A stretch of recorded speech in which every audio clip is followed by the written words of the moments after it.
సిలువలో ఆ సిలువలో ఆ ఘోర కల్వరిలో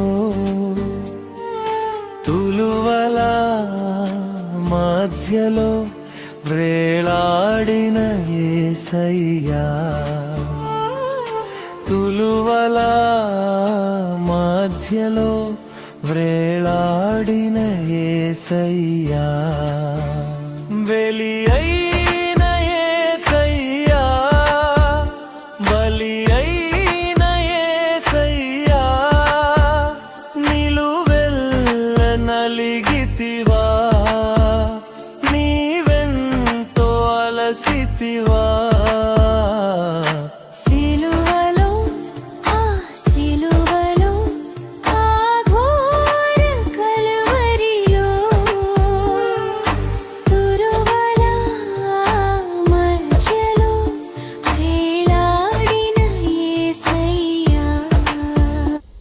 ప్రభువు పరిశుద్ధ నామానికి స్తోత్రాలు. మన ప్రభువును రక్షకుడైన యేసుక్రీస్తు నామమున మీకు శుభములు తెలియచేస్తున్నాను. ఈ దినమందు పరిశుద్ధాత్మ దేవుడు ఒక ప్రత్యేకమైన సందేశాన్ని మన మధ్యకు తీసుకురావాలని ఆశపడుతూ ఉన్నాడు. సందేశమేమనగా 5 గాయముల యొక్క అంతరార్థం, యేసుక్రీస్తు వారు పొందిన 5 గాయాలను గురించి, divine purpose of 5 deadly wounds. యేసుక్రీస్తు యొక్క గాయములను గురించి మనము ధ్యానించేటప్పుడు యెషయా భక్తుడు యెషయా గ్రంథము 53వ అధ్యాయం 5వ వచనం మనం చదివినట్లయితే, ఆయన మన అతిక్రమ క్రియలను బట్టి అతడు గాయపరచబడెను, మన దోషములను బట్టి నలుగగొట్టబడెను, మన సమాధానార్థమైన శిక్ష అతని మీద పడెను, అతడు పొందిన దెబ్బల చేత మనకు స్వస్థత కలుగుచున్నది అని చదువుతున్నాము. యేసుక్రీస్తు వారు దేవుడు, దేవుని కుమారుడు, సర్వశక్తిమంతుడు. ఆయన ఎందుకు ఇంతగా గాయపరచబడ్డాడు, ఎందుకు నలగొట్టబడినాడు, ఎందుకు ఇంతగా హింసించబడినాడు, బాధించబడినాడని మనం ఆలోచించినప్పుడు, అంతేకాకుండా తండ్రి అయిన దేవుడు, పరమ తండ్రి, ఆయన సర్వలోకమును సృష్టించిన దేవుడు, సర్వ సృష్టిని కలుగజేసిన వాడు, ఆయనకు అసాధ్యమైనది ఏమీ లేదు. ఆయన కుమారుని ఇంతగా హింసించబడడానికి ఎందుకు అనుమతించాడు, ఎందుకు ఆయనను ఇంతగా బాధించడానికి ఆయన అనుమతించాడని మనం ఆలోచించినప్పుడు, why God was so silent, why heaven was silent అని మనం ఆలోచించినప్పుడు, there was a divine purpose for these deadly wounds. ఆయన గాయపరచబడడానికి ఒక కారణం ఉన్నది. ఏమిటని మనం ఆలోచించినప్పుడు, పరిశుద్ధాత్మ దేవుడు ఆయన పొందిన 5 గాయములను గురించి, 5 మర్మాలను గురించి మనతో మాట్లాడాలని ఆశపడుతూ ఉన్నాడు. ఏమిటి 5 గాయాలు? మొట్టమొదటిగా యేసు పొందిన మొదటి గాయము, ఆయన శరీరమంతయును గాయపరచబడ్డాడు, ఆయన శరీరములో పొందాడు. Jesus was wounded in his entire body.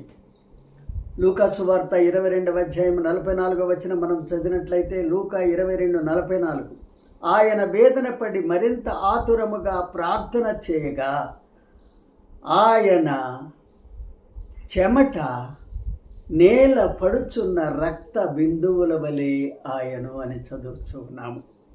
యేసుక్రీస్తు వారు బంధించబడక మునుపు, ఆయనను గాయపరచబడక మునుపు గెత్సెమనే తోటలో ఆయన ఎంతో వేదనతో, బాధతో ప్రార్థన విజ్ఞాపన చేయించు ఉన్నప్పుడు ఆయన శరీరంలోని రక్తము ఎంతో వేగంగా ప్రవహించిందంట.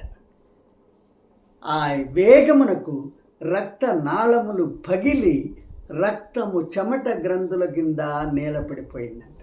This is what is happened in the garden of Gethsemane. ఆ విధముగా రక్తము చిందించాడు యేసుక్రీస్తు వారు. ఎందుకు? దేవుని కుమారుడు దేవుడైన యేసుక్రీస్తు వారు రక్తము చిందించబడడానికి గల కారణం ఏమిటని మనం ఆలోచించినప్పుడు పరిశుద్ధాత్మ దేవుడు ఒక మర్మాన్ని మనకు బయలుపరుస్తూ ఉన్నాడు.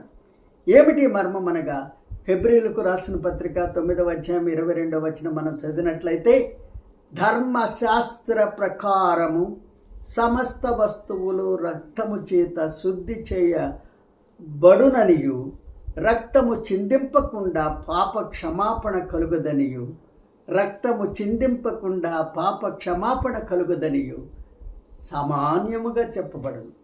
కనుక సర్వ పాప పరిహారం రక్త ప్రోక్షణము ఆవశ్యకం. తద్రక్తము పరమాత్మన పుణ్యదాన బలియాగం. యేసుక్రీస్తు వారు సర్వ మానవాళి పాపము కొరకు ఆయన రక్తము చిందించాడు. ఆదిమ మానవుడైనటువంటి ఆదాము పాపము చేయుట ద్వారా ఆయన సంతానమైన మనందరిలోనికి ఆ పాపం ప్రవేశించింది. దేవునికి దూరస్థులమైపోయాము. పాపము ద్వారా దేవునికి దూరస్థులమైపోయాము కనుక దేవుడు లోకాన్ని ఎంతో ప్రేమించాడు గనుక సర్వ మానవాళి ఆయన యొద్దకు రావాలని కోరుకున్నాడు గనుక ఆయన ప్రియకుమారుని లోకానికి పంపించి ఆయన ప్రియకుమారుని యొక్క నిర్దోషమైన నిష్కళంకమైన పవిత్రమైన రక్తాన్ని చిందించి మనందరికీ పాప క్షమాపణ ప్రసాదించాడు. కనుక మొట్టమొదటిగా యేసు పొందిన గాయము శరీరమంతయును పొందాడు. ఎందుకనగా మన పాపముల కొరకు, మనకు పాప క్షమాపణ ప్రసాదించడానికి. రెండవదిగా యేసు వీపు మీద గాయపడ్డాడు. Jesus was wounded on his back. యోహాను సువార్త 19వ అధ్యాయం 1వ వచనం. యోహాను 19:1 మనం చదివినట్లయితే, అప్పుడు పిలాతు యేసును పట్టుకొని ఆయనను కొరడాలతో కొట్టించెను అని చదువుతున్నాం. ఆనాడు శాస్త్రులు, పరిసయ్యులు, యాజకులు, ప్రధాన యాజకులు, రోమను చక్రవర్తులు, రోమను అధికారులు యేసును బంధించి ఫిలిప్పు దగ్గరికి, గవర్నర్ అయినటువంటి ఫిలిప్పు ముందు నిలబెట్టారు. గవర్నర్కు, ఫిలిప్పుకు పిలాతు ముందు నిలబెట్టారు. గవర్నర్ అయిన పిలాతు ముందు నిలబెట్టారు. పిలాతుకు ఎటువంటి నేరము ఆయనలో కనబడలేదు కనుక ఆయనను కొరడాలతో కొట్టించి విడిచిపెట్టమని ఆయన కొరడాలతో కొట్టించాడు. ఇక్కడ ఈ కొరడాలను గురించి మనం ఆలోచించినప్పుడు కొరడాకు 3 రకాల వస్తువులు అంటించబడి ఉంటాయి. మొట్టమొదటిగా ఇనుప రాళ్ళు, రెండవదిగా పదునైన ఎముకలు, మూడవదిగా ఇనుప గాలములు. ఆయనను కొరడాలతో కొట్టినప్పుడు ఆ ఇనుప రాళ్ళు ఆయన శరీరాన్ని పగలగొట్టినవి. కొరడాలతో కొట్టినప్పుడు పదునైన ఎముకలు ఆయన శరీరాన్ని పాయలుగా చీల్చినవి. కొరడాలతో కొట్టినప్పుడు చీల్చబడినటువంటి శరీరము నుండి ఆ యొక్క ఇనుప గాలములు రక్తపు కండరములను పట్టుకొని లాగుచూ ఉన్నప్పుడు యేసుక్రీస్తు వారు ఎంత వేదన, ఎంత బాధపడ్డాడు. ఎందుకు దేవుని కుమారుడు ఇంతగా బాధపడ్డానికి, ఇంతగా కొట్టబడ్డానికి, ఇంతగా గాయపరచబడ్డానికి గల కారణం ఏమిటని మనం ఆలోచించినప్పుడు ఇక్కడ పరిశుద్ధాత్మ దేవుడు ఒక మర్మాన్ని మనకు బయలుపరుస్తూ ఉన్నాడు.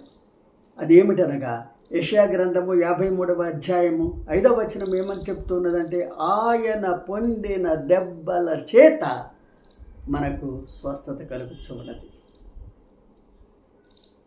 ఆదిమ మానవుడైనటువంటి ఆదాము పాపము చేయటం ద్వారా అతని శరీరంలోనికి రోగం ప్రవేశించింది. ఆయన సంతానమైన మనందరిలో శరీరములోనికి రోగం వస్తూనే ఉన్నది. ఈ రోగము నుండి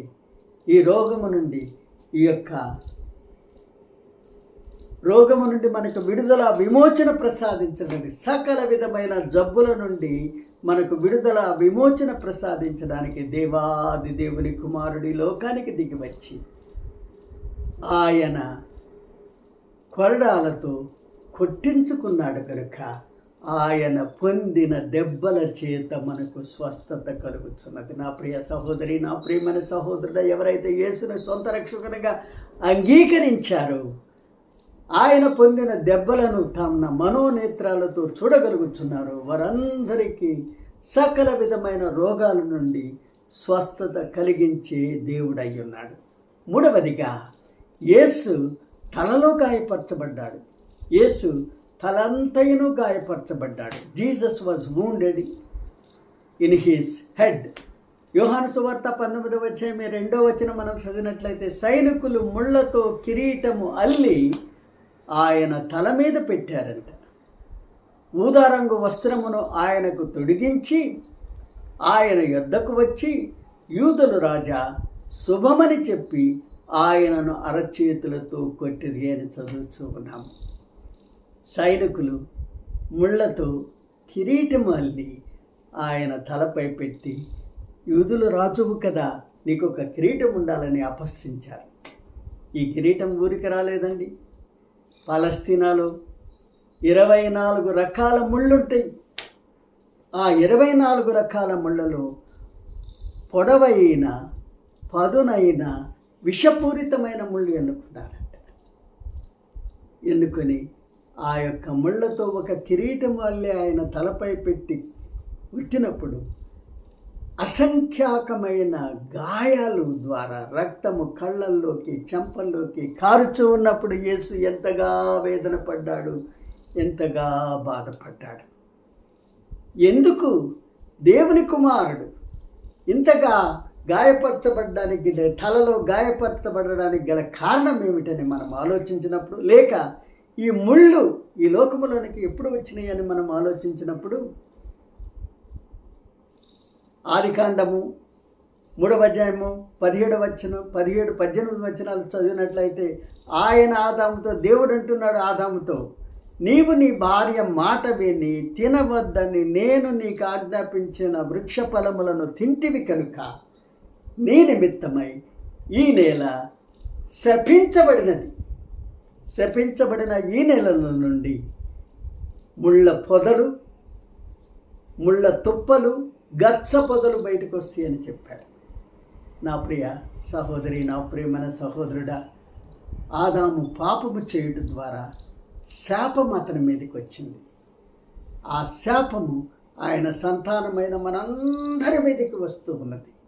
ఈ శాపము నుండి మనకు విడుదల, విమోచన ప్రసాదించడానికి దేవాది దేవుని కుమారుడి లోకానికి వచ్చి ఆ ముళ్ళతో కిరీటము ధరించి, రక్తము చిందించి మనకు శాపము నుండి విడుదల, విమోచన ప్రసాదించడం. ఇది గొప్ప మర్మం. కనుక యేసు పొందిన 3వ గాయము తలలో పొందాడు. ఎందుకనగా మన యొక్క శాపము నుండి విడుదల కలిగించడానికి. 4వ గాయము, యేసు పొందిన గాయం ఎక్కడనగా యేసు కాలు చేతులలో గాయపడ్డాడు. కాళ్ళు చేతులలో. Jesus was wounded in his hands and legs. యోహాను సువార్త 19వ అధ్యాయం 17, 18 వచనాలు మనం చదివినట్లయితే, యోహాను 19, 17, 18, వారు యేసుని తీసుకొని పోయిరి. ఆయన తన సిలువను మోసుకొని కపాలమను చోటికి వెళ్ళాను.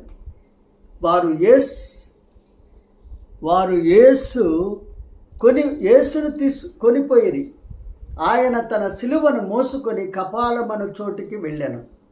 హెబ్రీ భాషలో దానికి గొల్గోతా అని పేరు. అక్కడ కుడివైపున ఒకనిని, ఎడమ వైపున మరి ఒకనిని యేసును మధ్యన యేసును ఉంచి ఆయనతో కూడా సిలువ వేసిరి అని చదువుతూ ఉన్నాం. నా ప్రియ సహోదరి, నా ప్రియమైన సహోదరుడా, రోమను సైనికులు 90 కిలోల బరువు గల సిలువ కొయ్యను ఆయన మీద పెట్టారు. 5 మైళ్ళ దూరం నడిపించారు. గొల్గోతా కపాలం అనేటువంటి స్థలమునకు వచ్చినప్పుడు ఆ యొక్క సిలువను భూమి మీద వేసి యేసును ఎత్తి ఆ సిలువ మీద వేసి ఎడమ చేతిలో ఒక బలమైన మేకును దించాడు. కుడి చేతిలో మరి ఒక బలమైన మేకును ఎంతో దించారు. రెండు కాళ్ళను ఒక స్థలములో ఏర్పడి రెండు కాళ్ళను ఒక స్థలములో పెట్టి ఇంకా బలమైన మేకును ఎంతో బలంగా దించారు. దించి యేసుక్రీస్తుని ఆకాశమునకును భూమికిని మధ్యన వ్రేలాడదీశారు. ఈ యొక్క మేకుల మంట కుడి చేతిలోను ఎడమ చేతిలోను కాళ్ళల్లోనూ 3 మేకుల మంట ఆయన వీపు మీదకి పారినాయి అంట.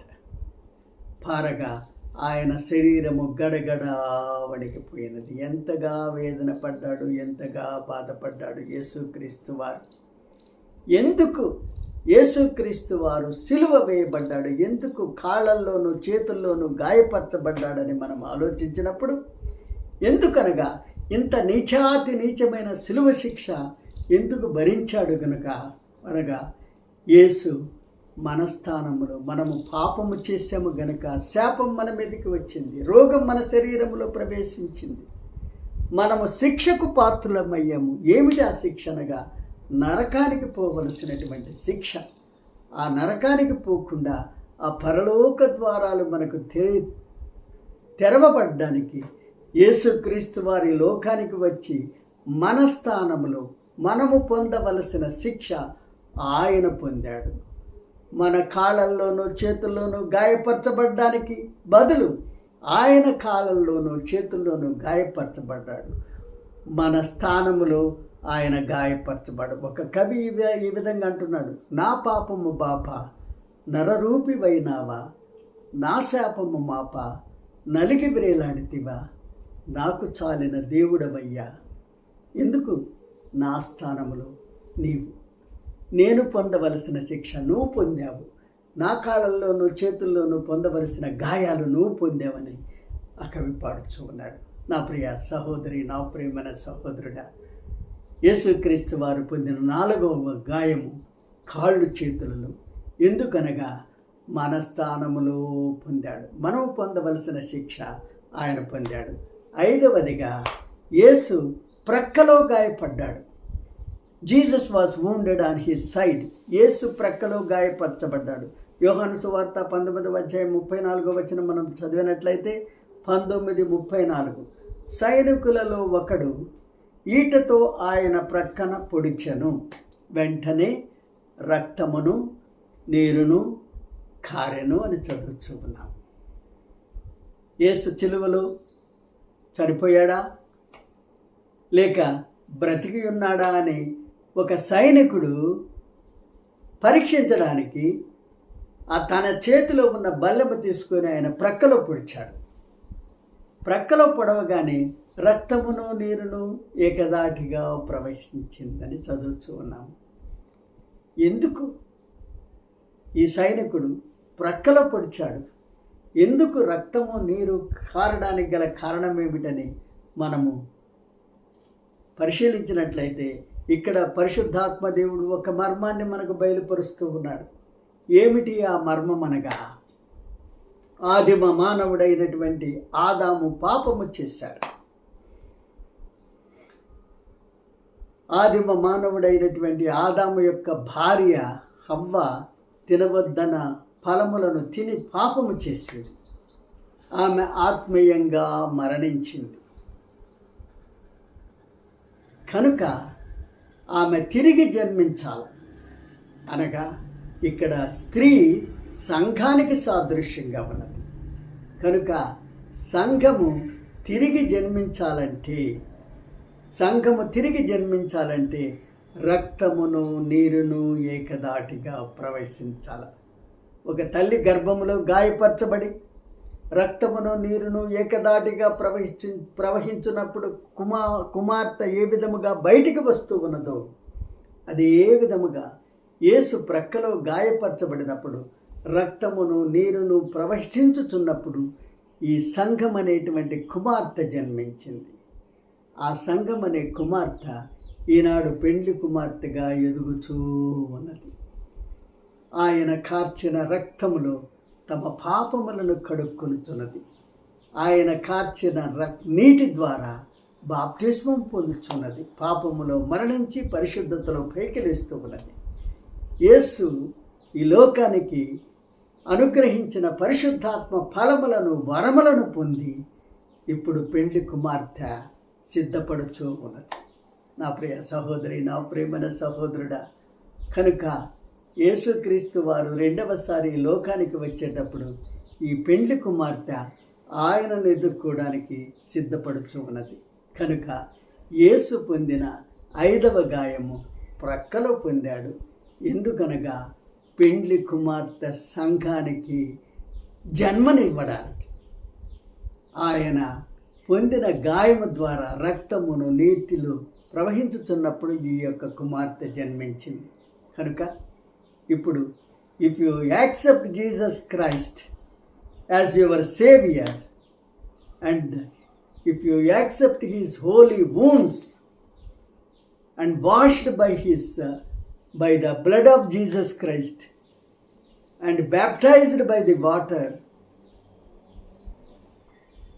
you will get heaven. If you reject Jesus Christ, you will be in hell. అందుచేత యేసును అంగీకరించి ఆయన కార్చిన రక్తముల మన పాపములను కడుక్కొని ఆయన శరీరము నుండి కారిన నీటి ద్వారా మనము బాప్తిస్మం పొంది పరిశుద్ధాత్మ వరములను ఫలములను పొందినట్లయితే ఆ పరలోక రాజ్యానికి పోగలం. ఎవరైతే యేసును నిరాకరిస్తారో, ఆయన గాయాలను నిరాకరిస్తారో అటువంటి వారు పాతాళ లోకానికి పోవచ్చు ఉన్నారు. ఒక్క నిమిషం ప్రార్థన చేద్దామా? కనుక యేసు 5 గాయాలు పొందాడు. మొట్టమొదటిగా శరీరమంతయును పొందాడు మన పాపముల కొరకు. రెండవదిగా వీపు మీద పొందాడు మన రోగముల కొరకు. మూడవదిగా తలలో పొందాడు మన శాపముల కొరకు. నాలుగవదిగా కాలు చేతులలో పొందాడు మన యొక్క మన స్థానములో పొందాడు. 5వదిగా ప్రక్కలో గాయపరచబడ్డాడు పెండ్లి కుమార్తె సంఘానికి జన్మనిచ్చుటకు.